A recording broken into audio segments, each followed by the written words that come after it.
It's spring, the weather's getting warmer, the weather's getting drier, the hats are on, the shorts are on, and my wife gets to see my finely sculpted calves.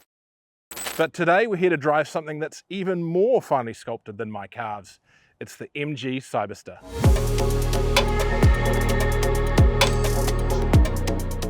So the MG Cyberstar, now this is the first two-seat mass-produced convertible sports car with an electric drivetrain ever.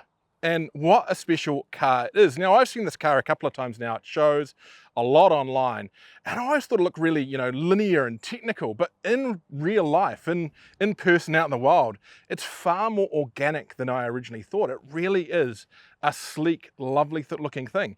And I honestly think you could change that badge out for Jaguar, even some other brands. I think it's such a live looking car. Really, really impressed. So if we do a bit of a walk around and we come up to the front here, we have this nice long nose, these kind of power bulges. Now there is paneling under there, but there's no frunk, which is a little bit disappointing, but we'll get to the back soon. And this thing's actually got reasonable luggage space. Now up here on this model, and we're gonna get the one model in New Zealand at this stage, it's $129,000, and it is the all-wheel drive version. We get huge 20-inch wheels. And I think that plays a part in downplaying how big this car actually is. I think some people thought this was going to be an MX-5 competitor. It's not. It's a lot bigger. It's actually bigger than a Porsche 911 by quite a significant measure. Now you got these vents here. Now you might think those are cosmetic. They aren't. They do actually pass through, allowing for air to come out of the wheel arch, and there's actually some more vents through into the wheel arch from the front. We have wing mirrors, cameras here, and then we have these doors. Now these doors really are the car's party trick. We push a button here and they pop up. Now that is every 8-year-old boy's dream, having scissor doors on a car. And I remember in my youth, all the flash hotted up performance cars, they were putting cheesy lift kits on them. Well, no need with this car. It does it all for you. And it works really, really well. Pull that down again. You've got a sensor there that stops the door from hitting other objects in car parks. So combined with another sensor up here, this car is actually one of the few sports cars that when you go to the mall and you're parked up against someone else, it's going to be really easy to get in and out. You've got big roll hoops here. Now you've got the roof. We'll show how that works in a minute. And then we come round to the back. It's got this big, long, almost speedster, ducktail style rear to it with Cyberster badging. If there's one thing I don't like about the look of the car, it's this badge. I think it looks terrible. MG, just take it off. You've got these tail lights. Now these big red arrows, they're actually supposed to kind of indicate the Union Jack. This is a British car via China, of course. And down at the rear, this big black diffuser really does look the nuts. This thing just looks like a futuristic car ripped from the pages of some comic. I love it.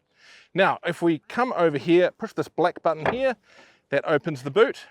And it's a serious size boot. Now, it's 250 litres, which is kind of the same as most smaller hatchbacks, but they've done an amazing job of designing it. So it's this big, long rectangle that I reckon you put 2 reasonable sized suitcases in. So this really is a car that can play the Grand Tour role. You can chuck heaps of luggage in there, go for a trip away, and then around the side here, if we come right around the vehicle, we have the charging port.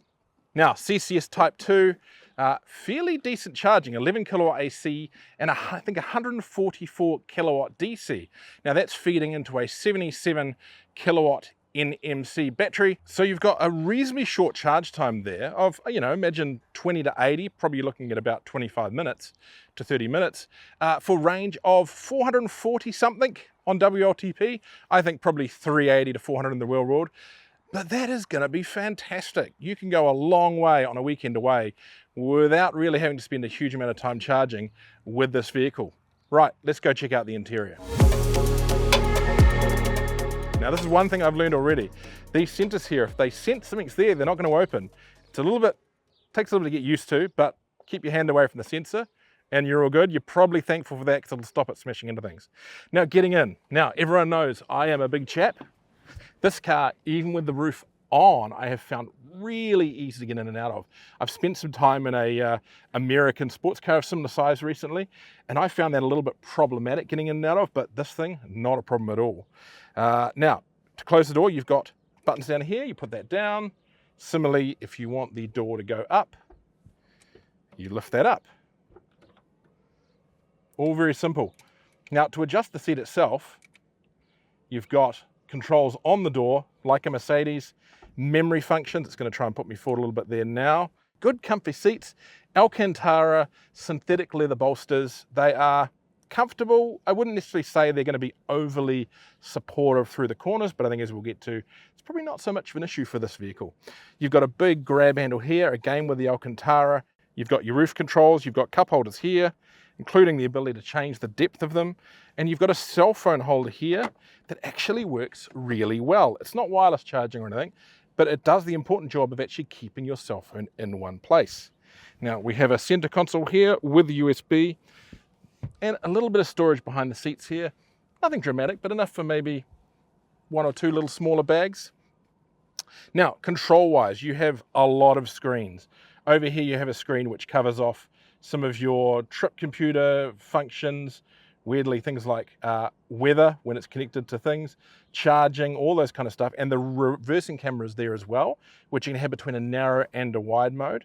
You've got your main screen up here, which has your speed, your trip computer functions as well, the various power modes that you're in, and we'll go into that later, all the kind of important stuff you're going to want when you are driving.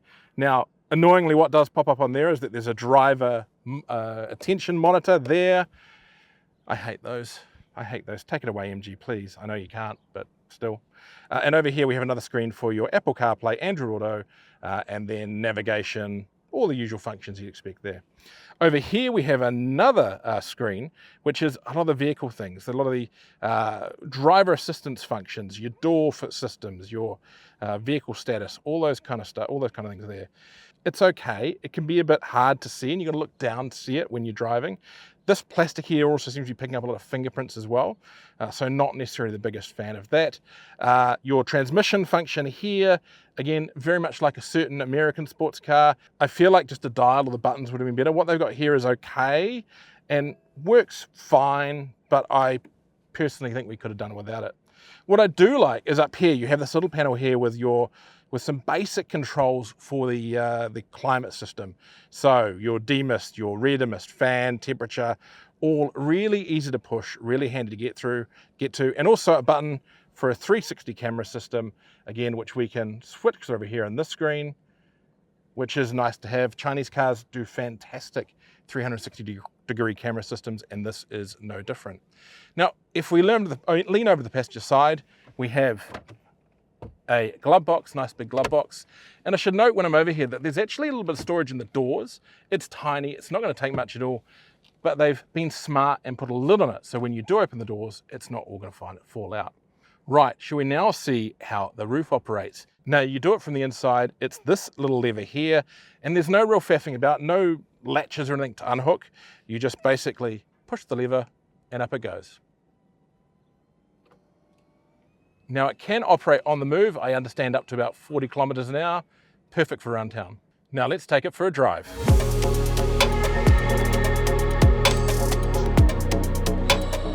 So what is the MG Cyberstar like to drive? Well, absolutely stonking, but a little bit different to what I might have expected. So this car is blazingly quick, and we know from the numbers, 375 kilowatts of power, 750 newton meters of torque. Now to get that, you've got to push the big red Super Sport button down there. But once you've done that, you've got access to all that power, and it really is brutal. It almost feels to me at times like this car's got so much power, it's kind of getting away from underneath you. But it's not a crisp sports car in the way that some people might expect. It's more of a Grand Tourer, just a little bit soft, a little bit comfortable, and actually really refined. Now, some of that comes from the fact that it's electric, so you've not got a lot of noise, but they really have done a good job at getting the ride and the comfort in this car set up really well, which means that unlike a lot of sports cars like this, if you wanted to jump into this car and do a 500, 600K day trip, of course, with a charging stop in between, then you're going to be able to, and you're going to get there in pretty good condition. It really does feel nice. Now, that does come in the penalty that it isn't what I would call a pure sports car. Going through corners, it feels lovely and nice and stable, but it's just not crisp. There's not the feedback necessarily that you'd get in, say, a Boxster or an MX-5, or even to a lesser extent, a Corvette. It just gets you there. It's brutally quick, but not necessarily that engaged experience that you might be hoping for. But I actually think for a lot of buyers, this is going to be better. They have kind of set this up to be something that, yeah, you can live it on a day-to-day basis. There's a big boot. There's the roof mechanism is really quick. The doors are really functional and actually surprisingly good to use in tight spaces. So while a lot of these kind of cars are bought for the weekend, this really is one that can be used 7 days a week. So for a big guy like me, the driving position is actually really good and really comfortable. I would maybe like a little bit more space away from the steering wheel, but it's not dramatic. The steering wheel feels big, chunky, nice to hand. These buttons are pretty good. These are kind of derivatives of what we've seen on other MGs, the little joysticks. They're okay. I've never been a big fan, but they work okay. You do have your various buttons here for setting the steering, setting the sports modes, those kind of things. You've got paddles for the regeneration here, which are nice and easy to hand. So you've got 3 stages of regen or auto regen, or you can have a 1 pedal drive mode, which is nice and handy to have, particularly for when you're around town. Now the brakes, MG has actually done a pretty good job of tuning these, those Brembo units for really good stopping feel despite the weight. You know, this thing is not that far off 2 tons in all-wheel drive form, so quite a bit of heft to stop. It does a really good job of hauling them up, and they don't feel wooden. They haven't got that regen mix issue that some vehicles have. So they've done a great job of setting those up. And even the pedal positions feel really comfortable. They're far enough away, and they're at a pretty good angle as well. I'm just really impressed at how, it's such a cheesy thing, how human they've made this car, how good everything works, how everything feels. It's a real solid effort for what is quite a design exercise, quite a car that's designed to stand out necessarily more than make sense. It's really, really usable.